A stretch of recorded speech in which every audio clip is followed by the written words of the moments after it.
आप सब लोग। मैं पायल श्रीवास्तव आप सबका अपने चैनल में स्वागत करती हूँ।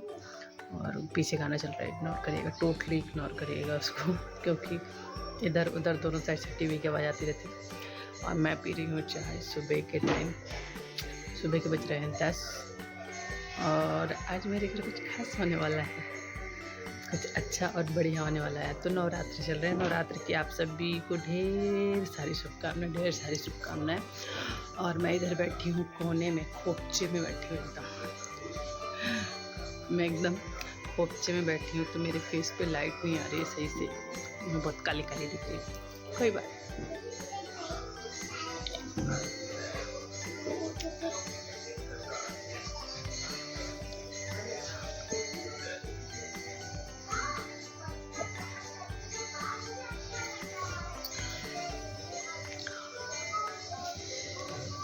तो आज है नवरात्र का चौथा दिन और आप सभी को नवरात्र की शुभकामनाएं, बहुत बहुत बहुत सारी शुभकामनाएं। और आज मेरे घर पे होने वाला है बढ़िया सा कीर्तन, बहुत ही अच्छा। आज कीर्तन कराने वाले हैं। नहा के पूजा करके आ चुकी हूँ, नाश्ता भी कर लिया, चाय भी पी लिया। अब चलते हैं घर की साफ़ सफाई क्या करनी है, थोड़ी सी बस इधर उधर करनी है, खाना बना लेंगे और दोपहर में कीर्तन होगा स्टार्ट। चलिए मिलते हैं थोड़ी देर के बाद। लीजिए स्टार्ट हो गया मेरा कीर्तन और ये जल रही है माता रानी की जोत। ये पूरे दिन में मतलब जब से जलाई जाती है तब से लेकर रात भर जलानी होती है। दूसरे दिन नेक्स्ट डे जब ये अपने आप मतलब बुझ जाता है, बुझना नहीं कहेंगे, ठंडा होना कहते हैं हमारी तरफ किसी भी दिया को, तो ठंडा हो जाता है तब ये जो भी लगा हुआ है दरबार हटाते हैं। और हाँ, इसको दरबार कहते हैं। पता नहीं हर जगह अपनी तरीके से होते हैं, पर हमारे यहाँ इस तरीके से होते हैं। और ये सब लोग आए थे, जितनी भी औरतें आई थी कीर्तन करने के लिए, सबने इतना अच्छा किया था ना। और मैं सच बताऊँ, भगवान जी, माता रानी का या किसी भी भगवान का भजन ऐसा होता है ना कि वो जहाँ पे भी शुरू हो जाए ना, फिर वो चीज़ वो वहीं पे इतना मतलब अच्छा और अद्भुत सा लगने लगता है। वो माहौल ही कुछ अलग हो जाता है। तो वो कहते हैं ना, शब्द नहीं होते, वो उस टाइप का कुछ हो जाता है।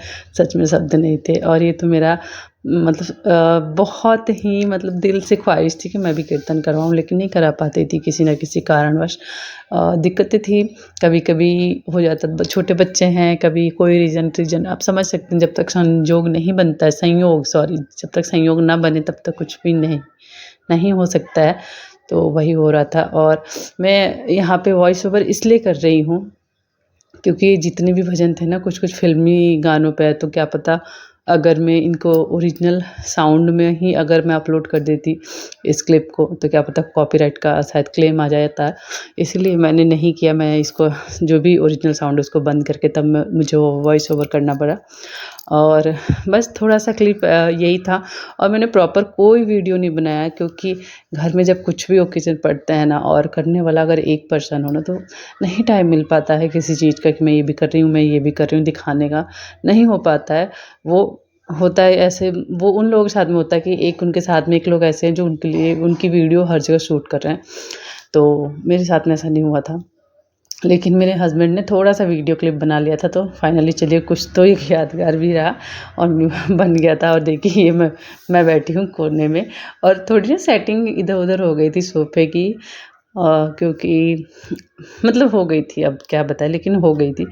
क्योंकि वहाँ पे माता का दरबार लगाना था, तो इसलिए हम ऐसे ही जिधर जहाँ जो जगह मिल गया था वहाँ पे बैठ गए और कीर्तन होना स्टार्ट हो गया। फिर यहाँ पे मेरी ननद आई हुई थी, वो डांस कर रही थी। कहते हैं कि माता के दरबार में नाचना ज़रूरी होता है, क्योंकि आजकल लोग शादी ब्याह बारात पार्टी सब जगह नाचते हैं, लेकिन ये ऐसी जगह है ना, यहाँ पे आप खुशी से नाच रहे हैं, माता के आने की खुशी में नाच रहे हैं, तो इससे बड़ी बात कुछ नहीं होती। मुझे ये पता नहीं था, लेकिन जब मैं भागवत सुनती हूँ या कोई भी ऐसी चीज़ें जब सुनती हूँ ना, तो मुझे लगता है कि हाँ यार, आप सच में मतलब सोच के देखिए कि हम बारात में, पार्टी में, बर्थडे में, शादियों में किस तरीके से डीजे पे डांस करते हैं, कुछ भी मतलब जहाँ मौका मिला मतलब नाचना शुरू कर देते हैं। लेकिन जब बात वही माता के कीर्तन का आता है, भगवान के भजन का आता है, तो उसमें हम वो कहते हैं नहीं हमसे नहीं हो पाएगा, मतलब हम नहीं कर सकते। सो मैं तो कर लेती हूँ। फिर ये लास्ट मतलब ये हो गई थी आरती की तैयारी। आरती की तैयारी क्या, आरती मैं कर ही रही हूँ। तो लगभग 7 बज गए थे शाम के, लेकिन बहुत ही अच्छे से मेरा कीर्तन संपन्न हुआ और बहुत बढ़िया तरीके से हुआ। और मुझे जो शांति और जो सुकून मिली ना, वो मैं शायद बोल के नहीं बता सकती हूँ। बहुत ही मतलब अद्भुत था मेरे लिए तो। और माता रानी बस इसी तरीके से अपनी कृपा मेरे पे, मेरे पूरे परिवार पे बना। फिर उसके बाद सब लोग प्रसाद लेके चले गए, तो थोड़ी बहुत जो घर में फूल वगैरह अक्षत गिरे हुए थे उसको हमने थोड़ा सा क्लीन किया। फिर सबको अच्छे से विदा करने के बाद में फिर हम लोग सब पूरा परिवार मतलब हम लोग बैठ के दीदी के साथ में चाय वाय पिए। अच्छा लगा। ये रही हमारी मेरी बातें, मेरी बड़की ननद। अब बताइए कैसा लगा आपको कीर्तन हुआ तो? कीर्तन बहुत अच्छा लगा और कुछ देख के मन खुश हो गया। 2-4 शब्द और कहिए। बढ़िया खाना, पनीर की सब्जी खिलाऊंगी। अरे भैया तुम खाना ले आओ, खाया जाए। भूख लगी है। भूख नहीं लगी है, अभी हमारा भाई काम कर रहा है, उसके बाद खाना खाएंगे। नहीं, हम लोग पहले खा लेंगे। नहीं, हम लोग खा के देखते हैं ना खाना कैसा बना है, तब देंगे। पता है बड़े महाराजा महाराजाओं को खाना टेस्ट करके दिया जाता था पहले के ज़माने में। नहीं तो पहले महाराजा खाते हैं फिर खाती हैं। नहीं, सच में महाराजा लोगों को दीदी पहले खाना बनता था ना, तो पहले चखा जाता था कि इसमें कुछ मिलाया तो नहीं है। चाहे अब इशू इधर आओ। तो हम लोग ना बुरे तरीके से थक के बैठे हुए, व्लॉग नहीं बनाए, कुछ भी नहीं बना पाई, कोई वीडियो कुछ नहीं शूट कर पाई, क्योंकि घर इतना ज़्यादा फैला हुआ था ना। घर में मतलब घर में अगर 1 किलो करने वाले हो ना, तो आप समझ सकते हैं अगर उसी इंसान को अगर पूजा पे रहना हो, बैठना हो, तो फिर घर की क्या हालत हो जाती है। क्योंकि वो चीज़ें मुझे पता है कौन सी चीज़ कहाँ है, कब किसको क्या देनी है। वो नीचे वाली की लड़की ही है। तो घर पूरा अस्त व्यस्त हो गया। और मैं ना ये चीज़ सोच के ना, जब मैं घर की साफ़ सफाई कर रही थी, तो मैं सोच रही थी हम हिंदुस्तानी का कितना बढ़िया है ना। कोई त्यौहार आने वाला है, उसके पहले साफ़ सफाई, आके जब वो त्यौहार चला जाता है तो भी उसके बाद भी साफ़ सफाई करते हैं। कोई गेस्ट आ रहा है तो भी हम एक्स्ट्रा साफ़ सफाई करते हैं। कोई गेस्ट आके फिर समझो वो अपने घर फिर वापस चले गए, तो फिर भी साफ़ सफाई। मतलब कोई भी सिचुएशन हो, कुछ भी हो, साफ़ सफाई तो हमारी लगी ही रहती है। सो मैं भी 2 दिन से उसी साफ़ सफाई में व्यस्त थी। और आप मेरे डार्क सर्कल देख सकते हैं, इतने भयंकर वाले डार्क सर्कल हो रहा है ना, मैं बिल्कुल भी नींद पूरी नहीं हो पा रही है नवरात्रों में।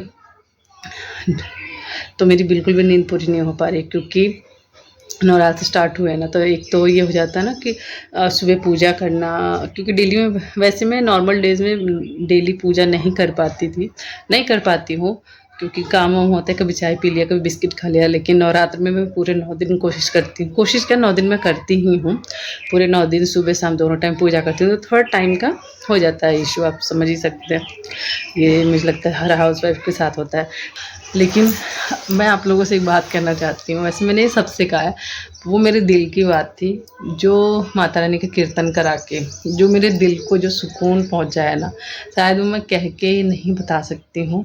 क्योंकि मैं कितने टाइम से, मुझे लग रहा है 5-6 साल से मैं सोच रही हूँ कीर्तन कराने का, बट वो संजोग जो कहते हैं ना, वो बन ही नहीं पा रहा था।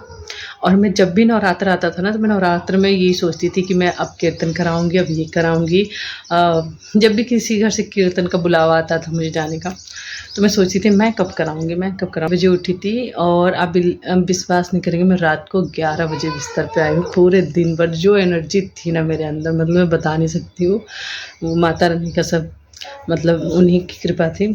तो इतनी एनर्जी थी, मैं 6 बजे से लेकर रात के 11 बजे तक लगातार मतलब काम में लगी थी। और मैंने इतने एक्स्ट्रा काम किए ना, साफ़ सफाई, खाना पीना, इतने सारे औरतों का आना। मतलब मेरी ननद भी आई थी, मेरी दीदी भी आई थी, उन्होंने बहुत हेल्प कराई, और मेरे हस्बैंड ने भी बहुत हेल्प कराई।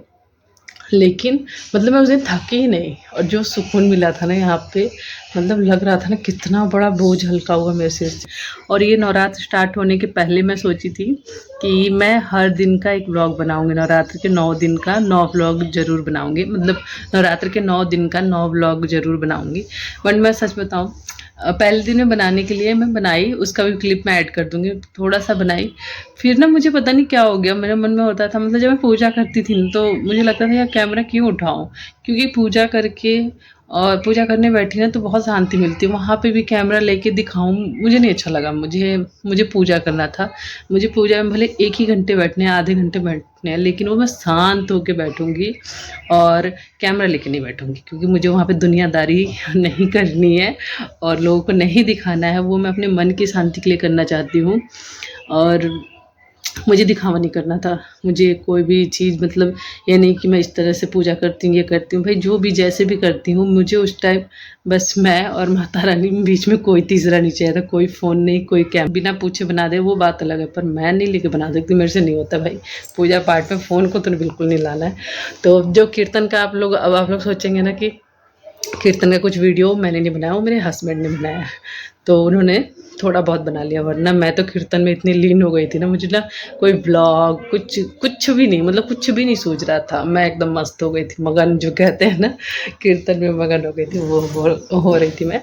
सो चलिए, आपको अच्छा लगे तो लाइक शेयर कमेंट ज़रूर करिए और मेरे चैनल पे नए हो तो, और अगर आप लोग मेरे चैनल पे नए हैं तो प्लीज़ प्लीज़ प्लीज़ सब्सक्राइब करना बिल्कुल ना भूलें। तब तक मिलते हैं, बाय नेक्स्ट ब्लॉग में, बाय बाय।